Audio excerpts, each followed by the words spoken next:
Si berondong tampan mengejar cinta. Episode 42. Melakukan perawatan bagian inti. Bahahaha, Rahel pun sama. Kali ini sebagian orang dan terdeteksi berada tidak jauh darinya beruntung bisa melihat ia tertawa. Benar kata Afik, ia memang bagai beli satu dapat tiga, ia menang banyak. Keempat lelaki yang masih perjaka itu kompak tertawa. Siapa yang menyangka Rahel juga masih perjaka Wei. Rizka, hei, dengerin mas, ini demi Tiara, biarkan mas nebus semua kesalahan mas. Mau gimana lagi mas, apa aku harus ngelupain segalanya sementara mas dengan tega mengkhianati aku? Rizka menatap tajam laki-laki yang masih berstatus suaminya itu. Ia tetap pada pendiriannya, bercerai. Rizka, dengerin mas, bisakah yang lalu biarlah berlalu, lagian Riana juga sudah nggak ada, mas cuma punya kalian, Tiara dan kamu. Riana emang udah mati, tapi pengkhianatan kalian masih ngebekas. Mas minta maaf sayang, saat itu mas hilaf, Randy terus memohon, ia tidak bisa terima rumah tangganya harus berakhir. Aku jadi nggak yakin anak yang ditinggalin sama Fendi itu beneran anak Riana sama Fendi, jangan-jangan itu anak kamu. Tuding Rizka, ia muak dengan Mas Randy yang terus saja memohon supaya ia mencabut gugatan cerainya. Bagaimana bisa ia dengan mudah melupakan semua yang terjadi, kadang ia juga masih sering bermimpi buruk tentang pengkhianatan suaminya. Maksud kamu apa? Kamu jangan memperburuk keadaan ya dengan nuduh aku gitu, kamu jangan ngaco ya, aku sama Riana ngelakuin itu cuma sekali lagi pula aku yakin itu bukan anak aku, kilah Randy. Bagai sembilu, kenapa rasanya justru sakit mendengar Mas Randy secara tidak langsung mengakuinya. Lain lagi dengan seorang laki-laki yang berada tak jauh dari pertengkaran mereka, Fendi tampak terdiam mendengar sebuah pernyataan yang baru saja terungkap. Kak Rizka, ucapnya lirih. Rizka menoleh, ia sama sekali tidak menyadari kapan Fendi datang. Tadinya adik bungsunya itu sudah pamit berangkat mencari kerja, selang 1 jam kemudian Mas Randy yang mengetahui keberadaannya di rumah ibunya datang untuk kembali membujuknya, namun siapa sangka ternyata Fendi kembali secepat itu. Mas Randy, mas, dengan Riana? Tanya Fendi, jelas sekali seakan dadanya sesak mengatakan itu. Fendi, kamu salah paham, ucap Randy. Kak Rizka. Fendi menatap wajah si sulung penuh harapan bahwa semua yang ia dengar itu tidak benar. Rizka menetralkan wajahnya, ia berlalu pergi meninggalkan kedua laki-laki yang paling ia benci karena telah berhubungan dengan orang yang sama, begitu menjijikan pria tukang selingkuh baginya, terutama suaminya itu. Menuju kamarnya membanting pintu dengan keras, menyisakan tanda tanya pada adik bungsunya. Sialan. Satu bogem mentah mendarat di pipi Randy. Fendi punya 2 alasan untuk memukul iparnya itu, karena mau bagaimanapun ia juga sangat sakit mengetahui kebenaran ini. Kamu. Bughe, Randy membalas, 2 orang yang saling tatap dengan mata penuh kebencian itu saling beradu pukulan, tidak ada yang memisahkan. Rizka tidak peduli, sedang Sri sangat takut dan juga tidak berani membantah karena Rizka menyuruhnya untuk diam dan jangan berani memanggil orang lain untuk melerai mereka. Alhasil wajah babak belur tidak bisa dihindari, Rizka tetap tidak peduli baik dengan adik bungsunya maupun sang suami. Sedangkan di tempat lain, Rahel sedang membicarakan hal penting pada ketiga anak buahnya. La sudah memutuskan untuk berhenti dari dunia hitamnya, tapi anehnya ia hanya berhenti bukan membubarkan karena seluruh tanggung jawab penuh malah ia serahkan pada Darwin. Dalam keputusannya ia mengatakan kalau sesekali mereka tetap akan melakukan misi, hanya dirinya dengan terpaksa tidak akan lagi bisa ikut. Tidak ada yang berubah, kerjaannya masih sama menghasilkan rupiah dengan jumlah yang tidak tanggung-tanggung. Hasil dari pekerjaan anak buahnya akan terus mengalir di rekeningnya, dia hanya tinggal menikmati. Ia tidak ingin rugi, pekerjaan kotor namun dengan hasil yang begitu fantastis mana mungkin ia lepaskan begitu saja. La sudah menepati janjinya, ia sudah meninggalkan dunia hitamnya, bukankah semuanya sudah ia serahkan pada Darwin? La juga berpesan kalau ia tidak ingin terlibat, nanti jika terjadi masalah maka Darwinlah yang harus bertanggung jawab. Darwin mengangguk setuju itu bukan hal sulit baginya, karena selama ini ia sudah biasa memegang pekerjaan haram ini tentunya dulu di bawah kendali Rachel bosnya. Rachel hanya mengambil keuntungan sekitar 40% dalam sekali misi berhasil, selebihnya ia serahkan pada Darwin karena sekarang Darwinlah pengendali semuanya. Untuk Shakira, saat ini Rachel memutuskan ingin berhenti dari dunia rampok-merampok. Shakira juga tidak keberatan, ia sudah sangat kaya raya oleh hasil kerja dari 3 tahun terakhir ini. Keputusan tuan mudanya untuk berhenti, sama sekali bukan masalah baginya. Apalagi misi terakhir yang ia jalani bersama tuan mudanya waktu itu, dengan uang sebanyak itu bahkan ia bisa menanggung sampai 7 keturunannya. Dan Ben, ia akan tetap bekerja jika ada tikus yang ingin mencari gara-gara maka Ben akan dengan senang hati mengurusnya. Rachel juga enggan menyiksa manusia, ia serahkan hukuman manusia tidak tahu diri nantinya pada Ben. Ia harus bersih sebersihnya sekarang demi Evelyn. Apalagi yang tidak bisa dilakukan demi cinta, sekarang bahkan aku harus kehilangan beberapa sumber dolarku karena cinta. Fendi masih mematung, sakit di sekujur tubuhnya tidak berarti, tidak sebanding dengan kata-kata kakaknya yang masih terngiang jelas di telinganya, apa benar Fahira bukan anaknya?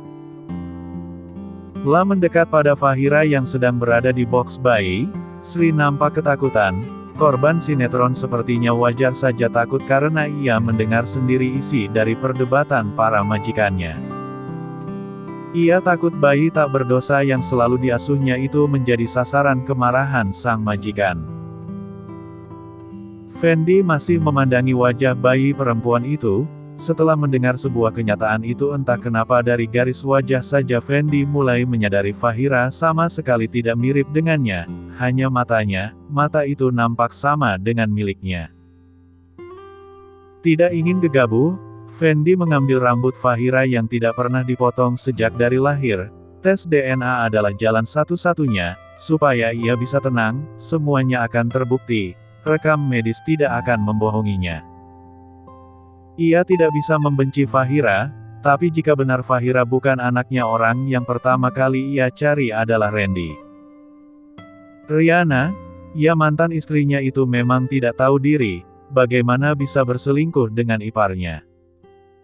Memikirkannya saja membuat ia begitu jijik pernah menikah dengan wanita seperti itu.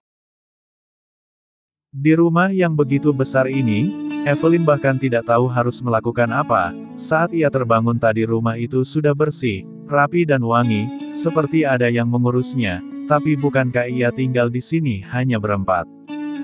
Tidak mungkin kan Rachel yang melakukannya. Sementara Ipah, ia baru datang sekitar pukul 6 lewat sedikit, ia juga mengetahui itu karena ia sedang membuat sarapan saat Ipah datang tadi. Piring bekas makan malam juga sudah tertata rapi di tempatnya. Lantai sudah bersih, bahkan tidak ada debu sedikit pun di rumah itu.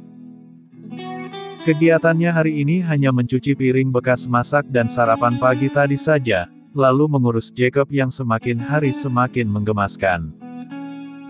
Sementara Ancila sedang sekolah ditemani Ipah, kini ia benar-benar merasa bosan tidak melakukan apapun. Evelyn teringat kegiatan panas malam pertama mereka. Pagi-pagi begini otaknya sudah tidak beres. Ia tersenyum geli sendiri mengingat ekspresi Rachel penuh kekecewaan, namun ia juga sekaligus bersedih karena belum bisa melayani suaminya dengan baik. Mau bagaimana lagi?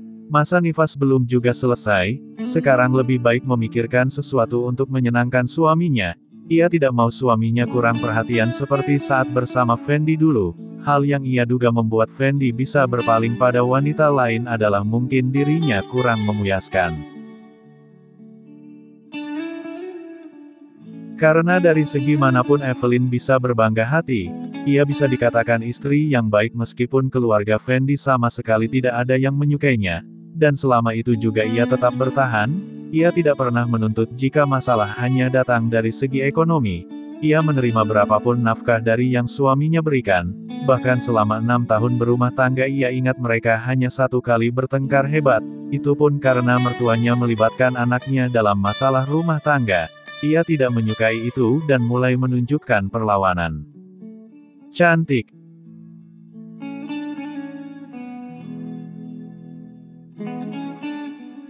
Bolehkah ia sombong? Meski saat dengan Fendi ia tidak melakukan perawatan kecantikan rutin seperti semasa ia gadis, baginya dia masih layak dikatakan cantik. Menatap cermin berulang kali saat Fendi mengkhianatinya waktu itu, entah apa yang kurang darinya jika dari segi fisik. Tawaran untuk menjadi bintang iklan dan model sudah berapa kali ia tolak. Itu semata-mata ia lakukan karena ingin menghargai kerja keras suaminya. Ia hanya ingin menjadi istri yang baik dengan hanya mengurus rumah tangga dan melayani suaminya saja. Ia takut saat ia sudah memutuskan meniti karir ia menjadi khilaf tidak lagi menghargai suami. Ia takut menjadi istri durhaka seperti di sinetron Ikan Terbang yang acap kali menjadi hiburannya dulu. Jujur saja, semakin dipikirkan semakin ia tidak bisa menemukannya dan ia tidak mengerti mengapa Fendi bisa melakukan itu padanya. Namun ada satu jawaban yang selalu mengganjal di pikirannya, kurang puas. Ya apalagi? Mungkinkah servisnya kurang memuaskan hingga Fendi memilih bermain api di rumah tangga mereka dulu? Hingga mantan suaminya itu memilih jasa wanita lain untuk memuaskannya. Cukup, ia tidak mau hal itu terjadi lagi pada rumah tangganya dan Rahel. Mulai mendial nomor Weni, dan berencana mengajak sahabatnya itu bertemu, ia ingin membicarakan sesuatu. Sementara di sebuah ruangan, Pak Adrian tampak sedang menunggu kedatangan seseorang. Rupanya ia belum menyerah. Terlebih tadi ia mendengarkan informasi bahwa putranya itu tidak benar-benar meninggalkan dunia hitamnya. Ia sudah tidak tahu lagi bagaimana cara menghentikan anaknya itu.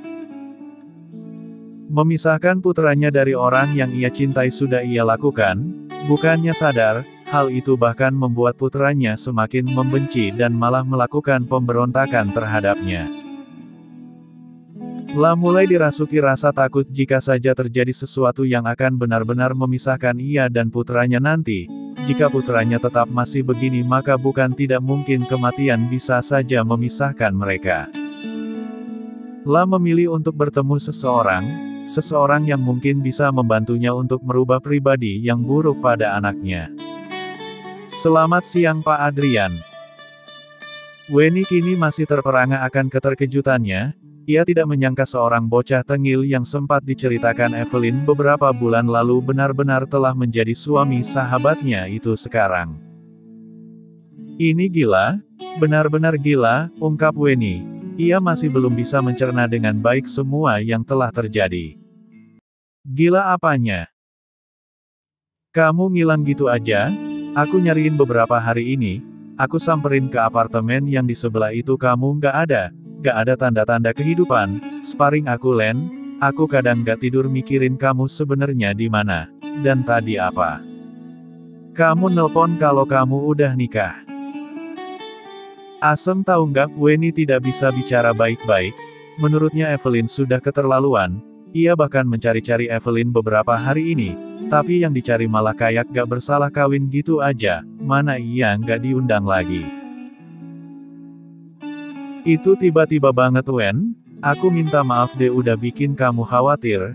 Tahu nggak nanti kita liburan ya di Pulau Belitung. Sumpah pantainya keren banget tahu. Evelyn mencoba mengalihkan pembicaraan, tidak ingin menambah mood sahabat kentalnya itu semakin buruk.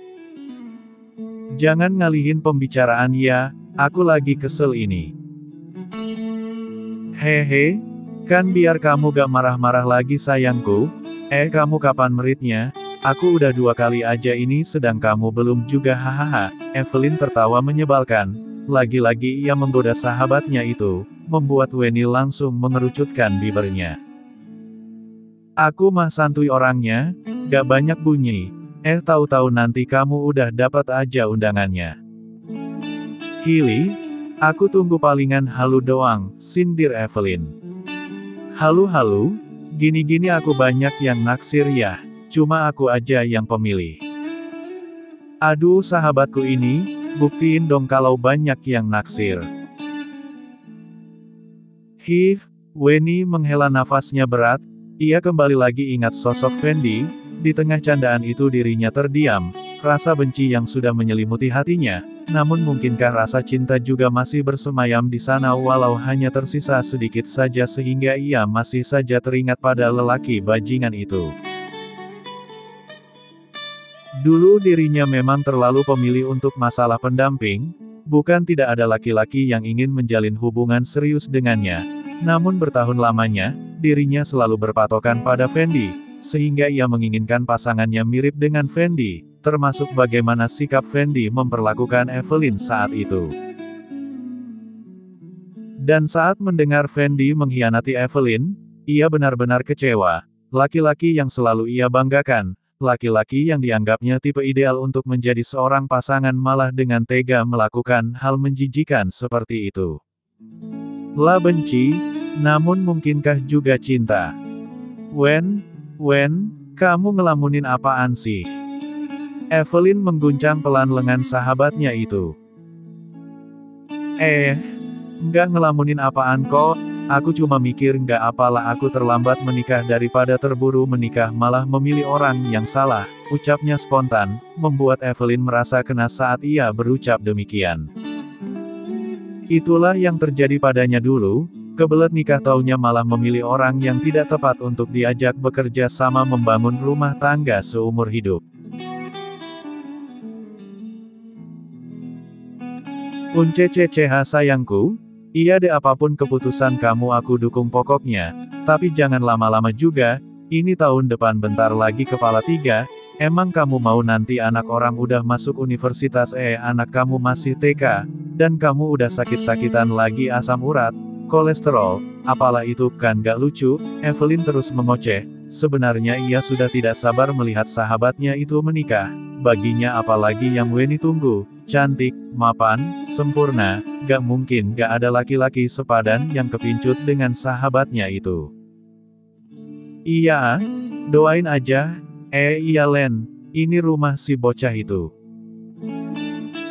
Ucap Weni, sedari tadi ia memang berniat menanyakan itu, sebuah mansion super mewah pasti kalau dirupiahkan gak bakalan sanggup ngitungin harganya, ia jadi penasaran seberapa kayanya si suami sahabatnya ini. Yang katanya berondong, masih bocah aja udah tajir melintir kayak gini, gimana 5-6 tahun ke depan, bisa beli dunia kali. Iya, aku jadi lupa tahu tujuan aku ngajak kamu ke rumah ini. Mendengar kata bocah yang Weni ucapkan, Evelyn jadi ingat tujuannya menyuruh Weni datang ke rumah. Mau ngapain emang? Mau bagi duit? Sini gue siap kok nampung. Ye bukan kali, serius dong, aku pengen minta tolong ini. Tolong apaan? Jangan ngadi-ngadi ya. Sedikit ngadi-ngadi sih, tapi cuma kamu yang bisa nolongin aku, please mau ya, mohon Evelyn. Padahal tujuannya belum juga ia sebutkan. Ya tolong apa dulu nih, kalau menyesatkan ya mana mau aku gak ngikut ya. Gini nih, tapi kamu jangan ketawa ya. Iya buruan apaan sih? Aku mau minta tolong kamu, gimana ya ngomongnya? Ya mana aku tahu, kan kamu yang punya hajat. Gini, sebenarnya aku. Buruan Maimunah. Weni mulai geram, Evelyn terlalu bertele-tele padahal ia sudah sangat penasaran. Sebenarnya, kamu ada rekomendasi klinik atau dokter nggak buat merawat ituku ini? Biar rapet gitu Wen, kami belum malam pertama ini masih ada waktu buat nyenengin suami, dengan pelan Evelyn berhasil menyampaikan hajatnya. Gubrak, seketika Weni ingin nabo Evelyn pakai panci, yang kayak gitu ditanyain sama dia, kawin aja belum, ya mana dia tahu. Namun Weni tetap mencoba memberikan jawaban terbaik. Sahabatnya itu sudah banyak menderita, ia akan mencoba untuk membantu sebisanya. Gak ada sih, tapi nanti aku coba cariin deh. Emangnya kamu kapan mau mulai perawatannya? Yang pastinya itu gak instan loh, tanya Weni. Sedikit-sedikit ia tahulah teorinya walau belum pernah praktek. Otaknya masih bisa menjangkau bahasan kayak begituan walaupun ia kuliah jurusan bisnis dulunya.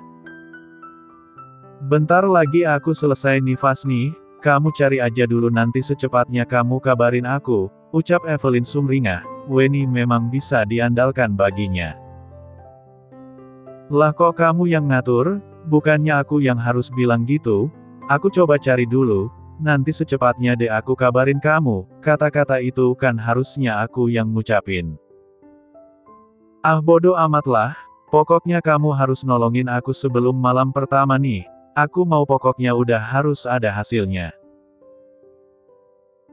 Di ngelunjak, sana pergi ke luar negeri, dijamin rapat say, ucap Weni penuh ejekan. Rasanya lucu juga Evelyn yang dulunya gak terlalu suka membicarakan hal intim sekarang malah dengan gak tahu malunya menyuruh dirinya mencarikan rekomendasi yang kayak begituan. Kedua sahabat kental yang sudah lama tak bertemu itu tampak tertawa riang, momen seperti ini sudah jarang sekali mereka temukan. Terakhir pertemuan mereka Evelyn selalu saja menampilkan muka murung sebab kegagalan rumah tangganya. Weni bersyukur sahabatnya itu bukan tipe wanita yang mudah depresi jika menghadapi masalah berat, sehingga saat melihat Evelyn tertawa seperti ini ia merasa Evelyn memang layak untuk bahagia. Kau sudah melewati itu Len. Bahagia selalu sayangku sahabatku. Kenapa bisa tidak berakhir di penjara? Bukankah sudah kubilang apa yang harus kau kerjakan? Maaf tuan muda, tapi ternyata ia bisa membayar ganti ruginya. Hanya saja kini Fendi Ajiandanu masih harus berurusan dengan pihak bank. Aldi tampak sedikit gemetar, karena rencana mereka tidak sesuai ekspektasi. Rahel menghela nafasnya pelan. Latihan kesabaran ia tarik nafas hembuskan, ia tarik lagi hembuskan, tapi ternyata metode itu tidak berhasil untuk seorang Rahel, amarahnya masih juga menyala. Aldi, sejak kapan kau tidak bisa diandalkan?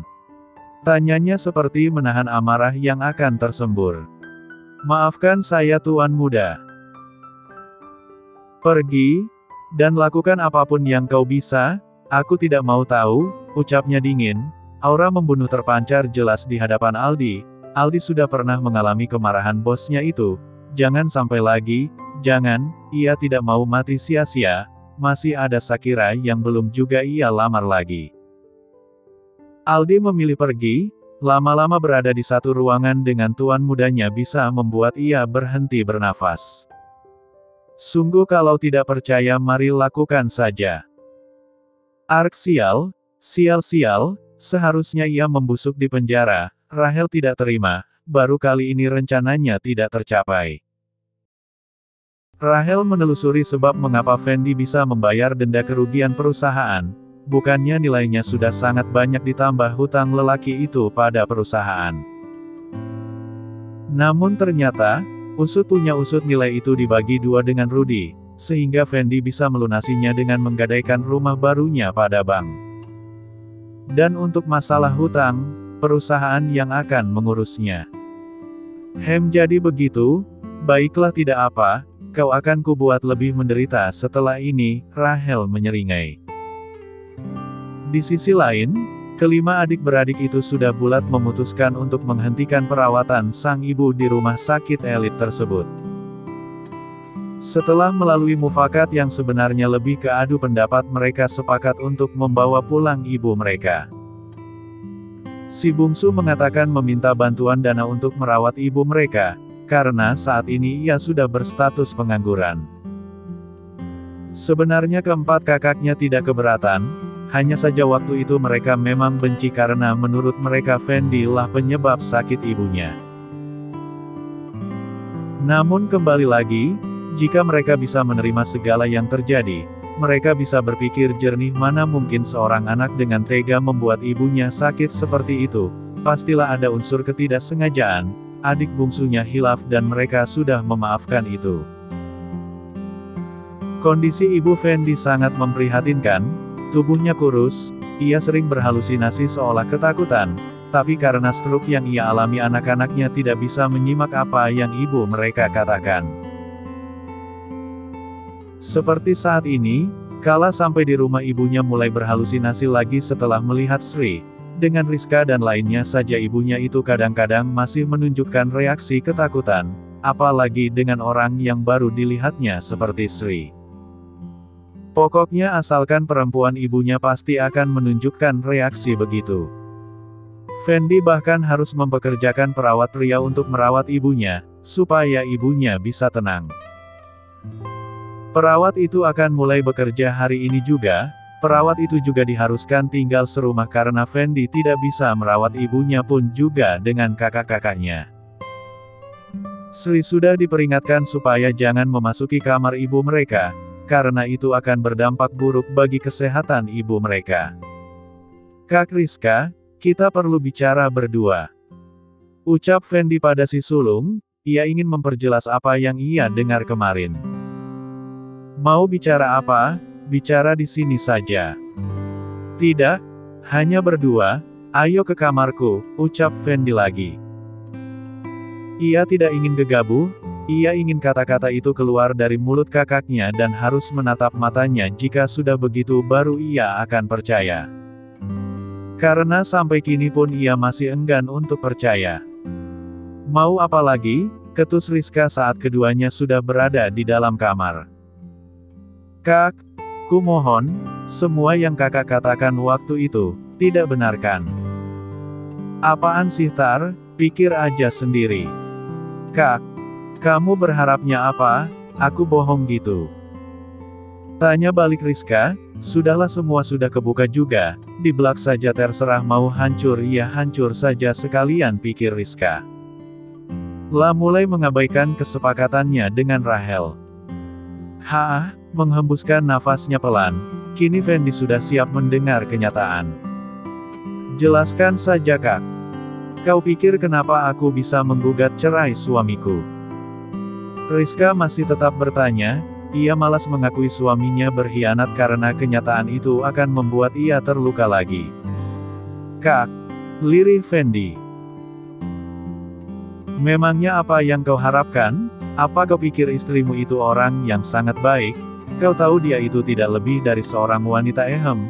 Nampaknya Rizka sudah terbawa suasana, segala bahasa tidak baik yang ia simpan untuk Riana dulu bisa jadi akan ia limpahkan pada adik bungsunya itu, darahnya mendidih, ia benar-benar akan marah.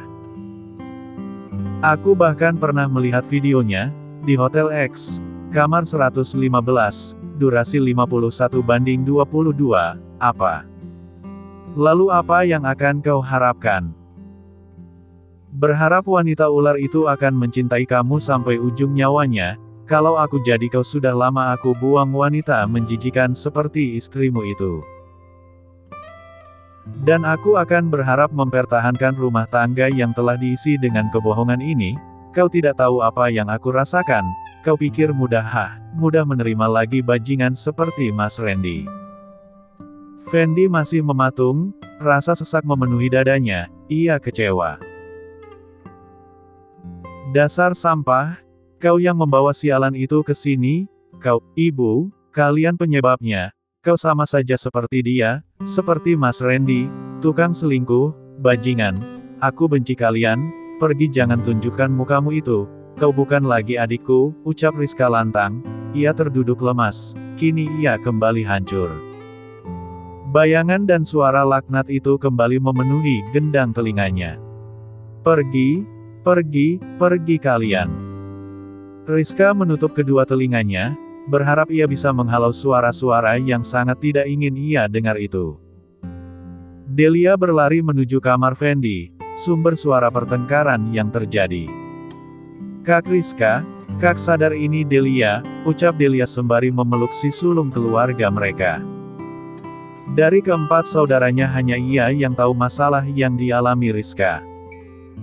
Delia memberikan sebuah permen yang sempat ia ambil dari kamar kakaknya tadi, dan memasukkan paksa ke mulut Rizka. La menoleh pada Fendi yang masih betah mematung.